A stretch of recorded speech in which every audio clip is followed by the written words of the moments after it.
I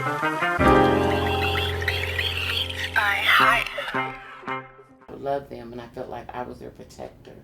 You know, which I shouldn't have had to feel like I was a protector at that young of an age, but that's what I felt when I got back here. My dad, I finally got to start feeling what a normal life is like, but yet couldn't accept it. I couldn't accept it because all this other stuff and all this other hurt wasn't normal to you. No, so I'm looking around like, what is this? You know, but he did his best to try to teach me and show me what a normal life was like. So how old were you then? When I moved back to Iowa, I was probably about 12. Okay. Yeah, being 12, 13. Okay. So you were stepping into kind of your teenage years. Yeah. And that's such a challenging, place to be. Yeah.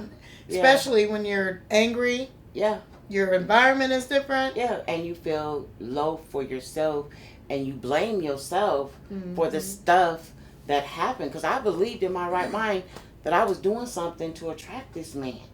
And I wasn't. I really wasn't as I got to thinking about it as a grown-up. But as a kid, I believed it was me. I mean, if you walked in my mother's home, it'd be like this. You know, beautiful home. You would never know that was happening. What was that we was starving, that because she had a thing about a clean house. So we cleaned on 24-hour basis, you know. House was always spotless. You would not know that all this other stuff was going on behind the scenes. You know, go ahead. So I heard you say that you and your brother moved back to Des Moines. So how did it feel to have to leave your sister? Because I'm assuming your sister stayed in that environment. My sister, how did that affect brother, you? Because I heard you say you were the protector. Yeah. I cried about it. I didn't plan on taking my baby brother. He was only supposed to go to the bus station with me, and he was supposed to catch the RTD and go back home.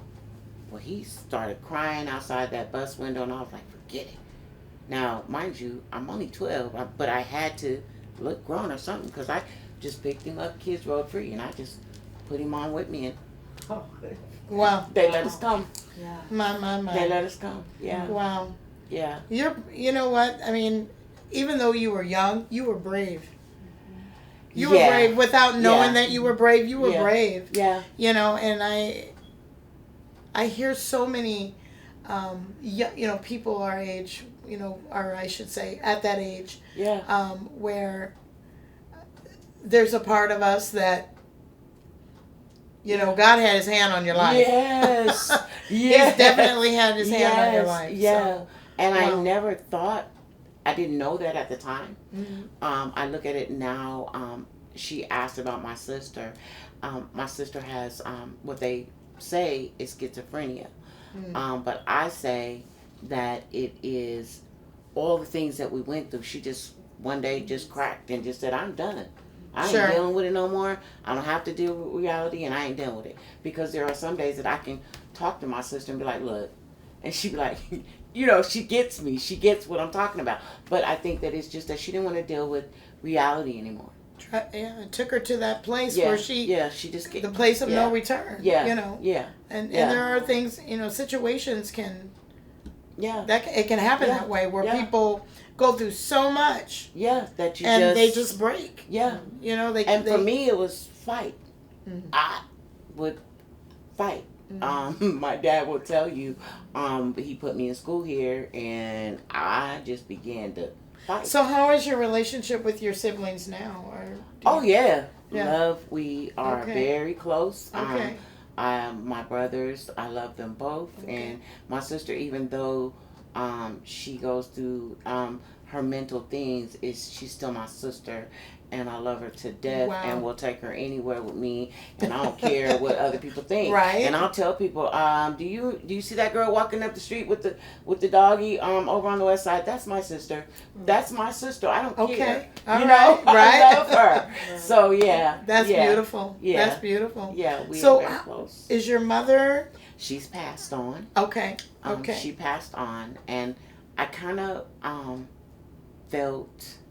When she passed, I felt bad because I was like, gosh, Lord, she never got to see who I am today. And I never got to ask her, what did I do? You know what I mean? Sometimes that would bother me. Like, is there something, what was it about me that made you put me in that situation for all those years? We have a family joke that we're lucky we're not serial killers. Cause, we went through so much that, people that go through that, can end up serial killers. They can end up doing some really bad things. Yes. Yeah. Yes. But, I mean, yeah. Or actually, they can also be the type of person that touches other people. Yes. You hear many of stories of people that's been touched. Yeah. And unfortunately, that have not been healed or delivered and set free, that actually are now doing that same behavior to other children. Yes. That's a good point. Yes. That is a very good point because, but it just, we all, my dad ended up eventually getting us all back. He ended up going down there to Denver and getting my brother. The last one to come was my sister, but he got us all back. Wow. He did. So for me now, growing up, like I said, I did a lot of fighting, and I didn't know that all the fighting was because I had all that anger inside of me. I'm walking around with a lot of stuff, but not really knowing that I had that stuff. Because I'm looking at you right now, and I'm like, I can't even see that. No. Like, there's no way you were. Yeah. Right? Boy. Thank you, Jesus. Jesus, thank you for Jesus. And I'll tell you, I went to a deliverance service because a lot of stuff I blocked out. I just blocked it out. I guess God just kind of kept it from in the back. I went to a deliverance service, and I was crying. It was my first deliverance service, and I'm crying. I'm like, thank you, Jesus, So I'm like, I don't feel nothing. So I'm just like, I don't feel nothing. Right. So this, you mean nothing fell out the sky? There wasn't no bolt of lightning? Nothing like that, right? No. Because that's what we. No, that's what we expect. We be expecting something like that. Like something's got to change. Yeah. Where's the. Where's all that? So I leave this deliverance service early, and I'm driving, and the Lord begins to speak. Wow. And He begins to show me in my mom's womb. And He said, there's where the rejection started. I want you to see, daughter, where the rejection started. It started with you in the womb.